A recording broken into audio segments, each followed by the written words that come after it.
Hey guys, welcome back to the channel Science Studio and this is Ritika Chawda. So today we are going to further discuss about the Faraday laws that we have left in the first lecture, and till now we have discussed that Faraday proved to us a magnet could also produce a current in a closed loop or a circuit.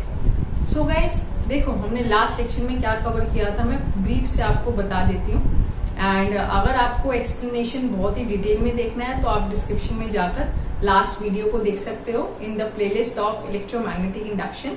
And we have also playlist on different units. Till now we have covered electrostatics, current, electricity, and we are doing magnetic effects of current, and soon we will try to finish it.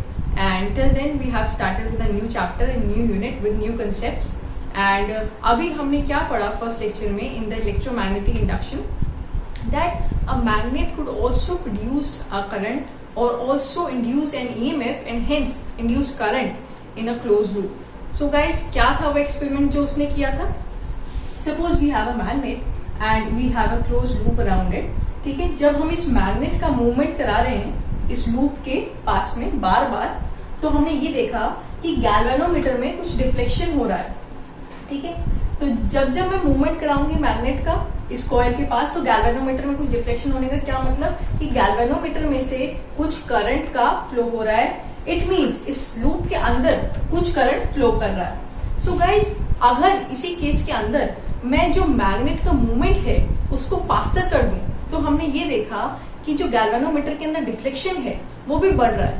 तो जैसे ही faster movement होगा magnet का, उससे जो galvanometer में deflection है या फिर करंट है इस लूप के अंदर वो बढ़ जाता है. और ये भी देखा कि अगर मैं इस मैग्नेट के पोल्स को, इट मीन्स अगर साउथ पोल को यहाँ पर ले आऊं, तो जो डायरेक्शन है गैल्वेनोमीटर में वो रिवर्स हो जाती है. If I bring the south pole near this loop and just move it again and again near the coil, then the direction of the current in the loop gets reversed. So guys, इसका जो पीछे concept है वो अभी हम देखेंगे, but हमारा जो मेन कंसर्न है यहाँ पर वो ये है कि ये डिफ्लेक्शन आ क्यों रहा है. सो ये डिफ्लेक्शन आ इसीलिए रहा है because of the change in the magnetic flux. So guys, this is also the first law of Faraday. Then what it says, whenever there is a change in the magnetic flux through a circuit, an EMF is induced across it and it lasts long as long there is a change in the magnetic flux through this coil. So guys, इसका क्या मतलब हुआ? जब तक, what does it say? Whenever there is a change in the magnetic flux. अभी हम magnetic flux के बारे में डिस्कस करके आए कि magnetic flux क्या होता है. Basically, it is the change in the number of the magnetic field lines. So, magnetic flux is the number of magnetic field lines, and here we say the change in the magnetic flux produces an EMF or the induced current. तो इससे क्या मतलब, जब भी magnetic field lines में change होगा, magnetic flux में change होना मतलब मैग्नेटिक फील्ड लाइंस का बढ़ना या फिर कम होना, जब भी मैग्नेटिक फ्लक्स में चेंज होगा तब इस कॉइल के अक्रॉस कुछ ईएमएफ इंड्यूस होगा और उसके बाद hence an induced current will also be seen in this loop. तो हम पहले ईएमएफ और बाद में करंट की बात क्यों करते हैं उसको भी हम कंसेप्ट को थोड़ा क्लियर कर लेते हैं. It is very easy to understand. Suppose करो कि जब मैं कह रही हूँ कि इस लूप के अंदर कुछ ईएमएफ इंड्यूस होगा, तो कुछ ऐसा समझें कि इस लूप के अंदर मैं अगर कोई बैटरी लगा दूं, ठीक है, अगर मैं कोई बैटरी लगा दूं जिसका ईएमएफ ई है, ठीक है, तो इससे ये समझे जब भी हम इस मैग्नेट को बार बार मूव करेंगे तो पहली बात मैग्नेटिक फ्लक्स में चेंज आएगा. मैग्नेटिक फ्लक्स में चेंज आने से इसके अक्रॉस कुछ ईएमएफ इंड्यूस हो जाएगी और उसके बाद कुछ इंड्यूस करंट हमें देखने को मिलेगा. वो क्यों देखने को मिलेगा? सपोज करो ये जो लूप है वो क्लोज ना होकर अगर ओपन हो, अगर ये जो लूप है वो ओपन हो तब तो इसके अंदर से कुछ करंट फ्लो नहीं करेगा, बट स्टिल इसके अक्रॉस कुछ ईएमएफ जो है इंड्यूस हो चुकी होगी. तो जरूरी नहीं है कि एक सर्किट के अंदर, हमें नहीं मालूम कि सपोज क्लोज है कि ओपन है, बट इतना तो श्योर है कि कुछ ईएमएफ तो इंड्यूस होने ही वाला है. ठीक है, अब वो ईएमएफ जो है वो पोटेंशियल डिफरेंस मैक्सिमम इसलिए भी है बिकॉज सपोज करो सर्किट ओपन है तो इंड्यूस ईएमएफ है, और अगर इस सर्किट जो है क्लोज हो जाता है, इट मीन्स कि वहां पर कुछ इंड्यूस करंट की वैल्यू भी होगी। और यही कहता है फैराडे का first law, whenever there is a change in the magnetic flux through a circuit, then EMF is induced across it and it lasts as long there is a change in the magnetic flux। इसका मतलब ये हुआ कि जब तक इस magnet को move करते रहेंगे तब तक जो मैग्नेटिक फील्ड लाइंस हैं वो चेंज होती रहेंगी, ठीक है, वो कभी बढ़ेंगी कभी घटेंगी। तो जब मैं पास लाऊंगी तो ज्यादा मैग्नेटिक फील्ड लाइंस इस कॉइल के अंदर से पास करेंगी, जब मैं दूर जाऊंगी तो मैग्नेटिक फील्ड लाइंस कम हो जाएंगी। It means magnetic field lines या फिर मैग्नेटिक फ्लक्स में चेंज आ रहा है। इफ सपोज इस मैग्नेट को मैं स्टिल कर देती हूँ, मैंने स्टिल कर दिया मतलब इस मैग्नेट को मैंने पॉज कर दिया है और लूप के पास लाकर रख दिया, तो क्या हुआ, जो number of magnetic field lines है passing through this cross sectional area that becomes constant. अब जो मैग्नेटिक फील्ड लाइंस है वो जितनी भी पास होनी होगी, से suppose 10 magnetic field lines pass हो रही हैं, तो 10 नंबर कांस्टेंट होगा क्योंकि मैग्नेट तो मेरा मूव नहीं कर रहा है, ठीक है, कोई चेंज तो आएगा नहीं मैग्नेटिक फील्ड लाइंस के अंदर। तब सिंस मैग्नेटिक फ्लक्स के अंदर चेंज नहीं होगा, इसीलिए इसके अक्रॉस कोई भी इंड्यूस करंट या फिर ईएमएफ देखने को नहीं मिलेगा। तो जो की पॉइंट है इस पूरे फैराडे लॉ फर्स्ट लॉ का वो यही है, जब तक मैग्नेटिक फ्लक्स में चेंज रहेगा, change in the magnetic flux produces or induces an EMF and hence induce current in any closed loop or the circuit. So guys, this was the first law of Faraday and now we are going to see कि अगर कोई EMF induce हो भी जाता है किसी loop के अंदर तो हमें कैसे पता चलेगा कि कितना EMF induce हुआ है, ठीक है, उसका मैग्नीट्यूड मैथमेटिकली हम उसको कैसे डिराइव कर सकते हैं, तो ये हमें बताता है फैराडे का second law. So guys Faraday का सेकेंड लॉ क्या कहता है, that the magnitude of the induced EMF across the circuit is equal to the rate of change of magnetic flux through it. So बड़ा simple सा meaning है इसका कि जो भी ईएमएफ इंड्यूस हो रहा है किसी भी क्लोज लूप के अंदर, उसकी वैल्यू या मैथमेटिकली वो ईएमएफ किसके बराबर होगा, जैसे कि अभी हम डिस्कस करके ही आए हैं, rate of change of magnetic flux. EMF का मैग्नीट्यूड की बात हो रही है, सो ईएमएफ के मैग्नीट्यूड की बात करें तो वो rate of change of magnetic flux मतलब मैग्नेटिक फ्लक्स यानी कि magnetic field lines passing through any cross sectional area. Normally जो अगर हम मैग्नेटिक फ्लक्स की बात करें वो कैसे चेंज हो रहा है विद रिस्पेक्ट टू टाइम, ठीक है, रेट ऑफ चेंज है किसके विद रिस्पेक्ट, टाइम के विद रिस्पेक्ट। सो मैथमेटिकल अगर हम ईएमएफ का जो एक्सप्रेशन है उसको लिखते हैं तो that is equal to D phi upon में डी टी। अब यहाँ पे डी फाई बी क्यों लिखा है, बिकॉज कंफ्यूज नहीं होना, ये इलेक्ट्रोस्टैटिक्स और मैग्नेटोस्टैटिक्स में हम मैग्नेटिक फ्लक्स और इलेक्ट्रिक फ्लक्स दो डिफरेंट टर्म्स हैं जिसको हम पढ़ के आए हैं। तो जब भी हम पेपर में क्वेश्चंस देखते हैं डेरिवेशंस या कोई भी क्वेश्चन आता है तो उसमें कभी कभार फाई बी या फिर फाई ई का एक्सप्रेशन के बारे में बात कर सकते हैं। तो यहाँ पे इलेक्ट्रिक फ्लक्स की बात हो रही है और यहाँ पर मैग्नेटिक फ्लक्स की बात हो रही है और दोनों को मिक्स नहीं करना है, ठीक है। तो जैसे जैसे मैग्नेटिक फ्लक्स चेंज होगा इस लूप के अंदर से, जब मैं इस मैग्नेट को मूव करूंगी, जब तक पहला लॉ क्या कहता था, जब तक इसकी मूवमेंट रखूंगी तब तक कुछ मैग्नेटिक फ्लक्स में चेंज आएगा। क्यों आएगा, क्योंकि number of magnetic field line जो है वो चेंज होती रहेंगी, मैग्नेटिक फ्लक्स में कुछ चेंज आएगा, ठीक है, वही कारण बनेगा ईएमएफ इंड्यूस्ड ईएमएफ का। और मैथमेटिकली अगर देखा जाए तो ईएमएफ इंड्यूस जो होता है वो डी फाई बी अपॉन में डी टी मतलब with respect to time magnetic flux कैसे चेंज हो रहा है उसके बराबर आता है ईएमएफ का magnitude. And you will be asking now what does this negative sign here represents.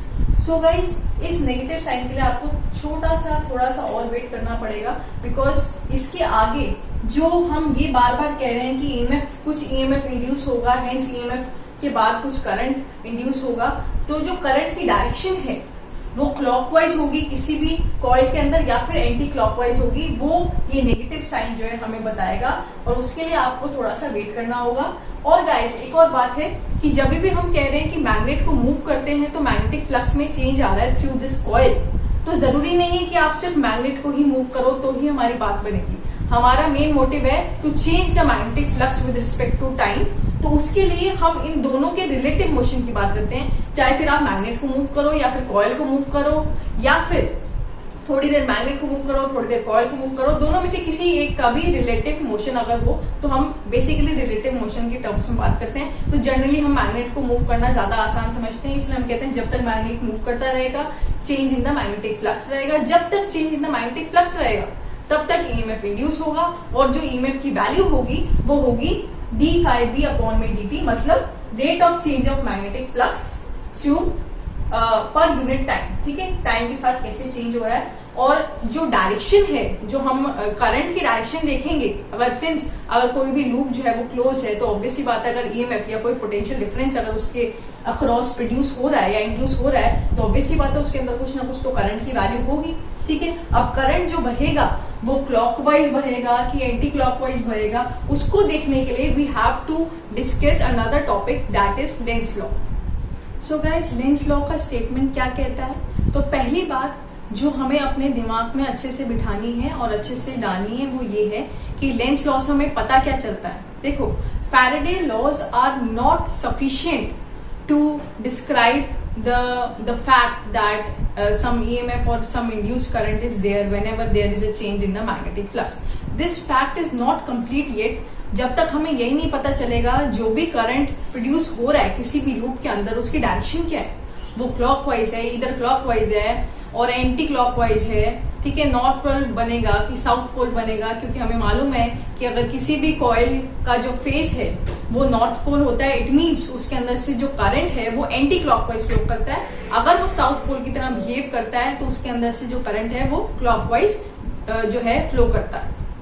So guys, फटाफट से देख लेते हैं कि लेंस लॉ की स्टेटमेंट क्या कहती है।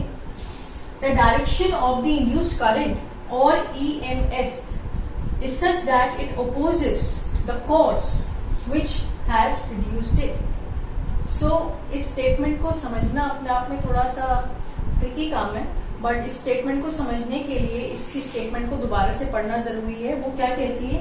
The direction of induced current, the direction of induced current और EMF is such that it opposes the cause which has produced it. इसका क्या मतलब है? देखो, अभी तक हमने ये बात की कि किसी भी कॉइल के अंदर या क्लोज लूप के अंदर EMF जो है प्रोड्यूस क्यों होता है, इंड्यूस क्यों होता है, इंड्यूस करंट क्यों होता है, उसका जो बेसिक रीजन है पीछे वो क्या है? वो क्या है? The change in the magnetic flux. जब जब मैग्नेटिक फ्लक्स में चेंज होगा, जब जब ये मैग्नेट या फिर कॉइल के बीच में कुछ रिलेटिव मोशन होगा जिससे कि चेंज इन मैग्नेटिक फ्लक्स होगा, उसी के कारण EMF और कुछ करंट जो है इंड्यूस होने वाला है। ठीक है, पर जो करंट प्रोड्यूस होगा या फिर जो EMF इंड्यूस होगा, they both are one and the same thing. ठीक है, जो करंट है वो EMF से वेरी वेल कनेक्टेड है टर्म। तो जो भी EMF या फिर करंट इंड्यूस होगा इस कॉइल के अंदर, वो बेसिकली उसकी जो डायरेक्शन है वो पता लगाने के लिए वो क्या होगी? दैट इज समथिंग या somewhat like that it would oppose the change which has caused it, oppose the cause which has caused it. इसका क्या मतलब है? चेंज इन मैग्नेटिक फ्लक्स हुआ तो कुछ से आपका ये नॉर्थ पोल को मैं बार बार इस कॉइल की तरफ लेकर आ रही थी, तो क्या हुआ? इसके अंदर कुछ करंट जो है इंड्यूस हुआ और उस करंट की डायरेक्शन क्या होगी? अभी हम डायरेक्शन देख लेते हैं, फिर समझें कि ये डायरेक्शन कैसे आई। अगर इस लूप की बात करूं तो इसके अंदर कुछ एंटी क्लॉकवाइज जो है डायरेक्शन में करंट फ्लो करने वाला है। वो क्यों करेगा, उसका जो रीजन है वो देख लेते हैं। जब मैं इस मैग्नेट को पास में लेके आ रही हूं तब मैग्नेटिक फील्ड लाइंस इसके अंदर से बढ़ रही हैं। ठीक है, जब मैं पास में लाई तो मैग्नेटिक फील्ड लाइंस बढ़ गई, इट मींस मैग्नेटिक फ्लक्स पहली बात तो चेंज हो रहा है क्योंकि मूवमेंट तो है ही।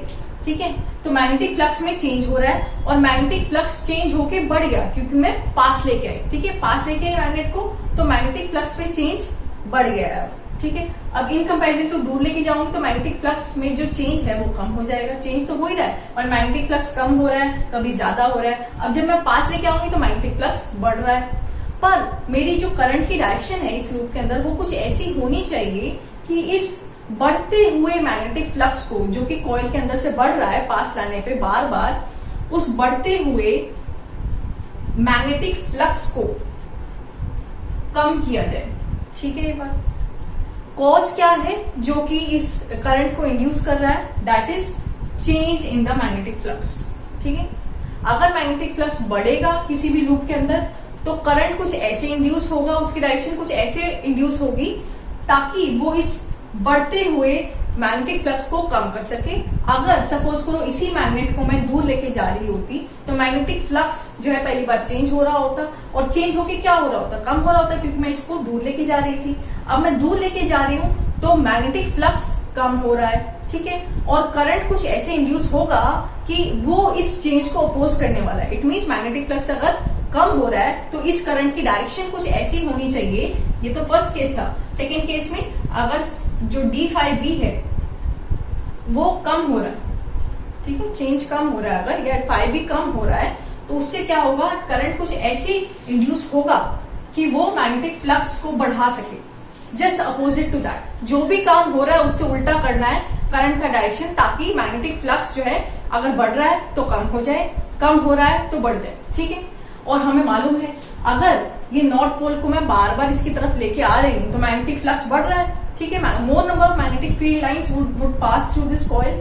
अगर ज्यादा मैग्नेटिक फील्ड लाइंस पास करेंगे तो मुझे तो कुछ ऐसी करंट की डायरेक्शन चाहिए जिससे कि मैग्नेटिक जो फील्ड लाइंस है वो कम हो जाए, और वो कम तभी होंगी जब इस मैग्नेट को दूर किया जाएगा। ठीक है, मैग्नेट को दूर कैसे किया जाए, अब इसके अक्रॉस में अगर नॉर्थ पोल डेवलप कर दूं, जो फेस है इस फेस को जब मैं देख रही हूँ तो अगर ये नॉर्थ पोल बन जाए तो इस मैग्नेट को अपोज करेगा वो नॉर्थ पोल। ठीक है, मैग्नेट को अपोज करेगा तो मैग्नेटिक फील्ड लाइंस जो हैं वो कम हो जाएंगी, क्योंकि मैग्नेट को रिपल्शन भी तो मिलेगा नॉर्थ पोल से।